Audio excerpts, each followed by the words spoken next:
ഇപ്പോൾ social media തുറന്നു കഴിഞ്ഞാൽ എവിടെയും ജാസ്മിൻ മയമാണ്. ബിഗ് ബോസ് സീസൺ 6 മത്സരാർത്ഥിയാണ് ജാസ്മിൻ. ജാസ്മിനെ കുറിച്ചുള്ള ന്യൂസുകളാണ് ഇപ്പോൾ സോഷ്യൽ മീഡിയ നിറയുള്ളത്. ജാസ്മിൻ്റെ ഉപ്പ ബിഗ് ബോസിലേക്ക് വിളിച്ചു, സംസാരിച്ചു, അതിനുശേഷം ഗെയിം മാറ്റിയത്, ജാസ്മിനെ ഗബ്രിയുമായിട്ടുള്ള ബന്ധം എന്താണ്, അങ്ങനെ ഒരുപാട് ചോദ്യങ്ങൾ എല്ലാവരും ചോദിച്ചുകൊണ്ടിരിക്കുകയാണ്. നമ്മളും പല കാര്യങ്ങളും പറഞ്ഞിരുന്നു. ജാസ്മിനെ അത്രയും നെഗറ്റീവ് പബ്ലിസിറ്റിയാണ് ഇപ്പോൾ സോഷ്യൽ മീഡിയയിൽ ഒന്നടങ്കം വന്നുകൊണ്ടിരിക്കുന്നത്. സത്യം പറഞ്ഞു കഴിഞ്ഞാൽ ഒരു സൈബർ ബുള്ളിങ് എന്ന് തന്നെ പറയാം. പക്ഷേ സ്വയം വരുത്തി വെച്ച വിന എന്നും നമുക്ക് പറയാവുന്നതാണ്. ബിഗ് ബോസ് കാണുന്ന ഒരു പ്രേക്ഷക, ഒരു റിവ്യൂ ചെയ്യുന്ന പ്രേക്ഷക എന്ന നിലയിൽ അത് എന്തായാലും ജാസ്മിൻ വരുത്തി വെച്ച വിന തന്നെയാണ്. ജാസ്മിൻ വന്ന സമയത്ത് ഏറ്റവും നന്നായി പവർഫുള്ളായി അവിടെ ഗെയിം കളിച്ച വ്യക്തിയാണ്. ഏറ്റവും നന്നായി ഗെയിമിലേക്ക് വരും എന്ന് പ്രതീക്ഷിച്ച വ്യക്തിയാണ്. പിന്നീട് അങ്ങോട്ട് ഗബ്രിയുമായിട്ടുള്ള ആ ഒരു ഫ്രണ്ട്ഷിപ്പ് അല്ലെങ്കിൽ റിലേഷൻ തുടർന്നതിന് ശേഷം ജാസ്മിൻ്റെ ഗെയിം മൊത്തത്തിൽ വെള്ളത്തിലായി. പിന്നീട് അങ്ങോട്ട് നല്ല ഒരു പേര് കേൾക്കാനായിട്ട് ജാസ്മിന് സാധിച്ചിട്ടില്ല. ഇപ്പോൾ സോഷ്യൽ മീഡിയയിൽ അത്രയധികം ബുള്ളിങ് നേരിട്ടുകൊണ്ടിരിക്കുകയാണ് ജാസ്മിൻ. ഇപ്പോഴത്തെ പ്രധാന വിഷയമെന്ന് പറയുന്നത് പുറത്തുള്ള കാര്യങ്ങളെല്ലാം തന്നെ ജാസ്മിൻ അറിഞ്ഞിരിക്കുന്നു. അങ്ങനെ ജാസ്മിൻ അകത്തു നിന്ന് ഗെയിം കളിക്കുന്നതിൽ എന്താണ് മാന്യത എന്നാണ് എല്ലാവരും ചോദിച്ചുകൊണ്ടിരിക്കുന്നത്. ഒരു ന്യായമായ കാര്യമാണോ ഇപ്പോൾ ബിഗ് ബോസിലുള്ളത് എന്നാണ് എല്ലാവരുടെയും ചോദ്യം.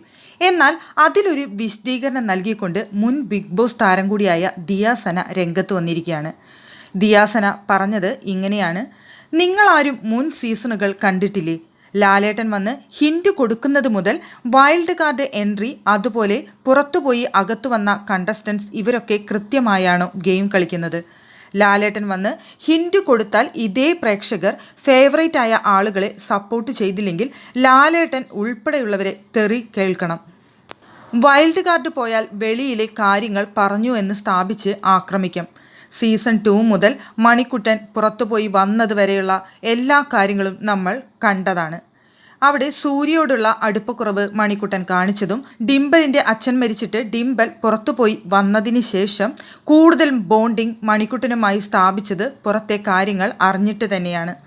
പിന്നെ അതുപോലെ തന്നെ അഖിൽ വയ്യാതെ പുറത്തുപോയി വന്നപ്പോൾ അഖിലിൻ്റെ ഓവർ കോൺഫിഡൻസ് കണ്ട് ആളുകൾ അത് വിലയിരുത്തിയതല്ലേ. പിന്നെ ഇവിടെ എല്ലാവരും ആദ്യം നിലവിളിച്ചത് ജാസ്മിൻ പറഞ്ഞു കൊടുക്കൂ, ഇത്ര ബോധമില്ലേ എന്നൊക്കെയാണ്. അപ്പോൾ തന്നെ അവരുടെ അച്ഛൻ്റെ പ്രശ്നം അറിഞ്ഞ് തകർന്നിരുന്ന ഒരാളെ വലിച്ചു കീറുന്ന വൃത്തികെട്ട മനോഭാവം എന്ന് അവസാനിക്കും. ഒന്ന് ചോദിക്കട്ടെ, നിങ്ങളെയൊക്കെ ബുള്ളിങ് ജാസ്മിൻ മരിച്ചാൽ തീരുമോ?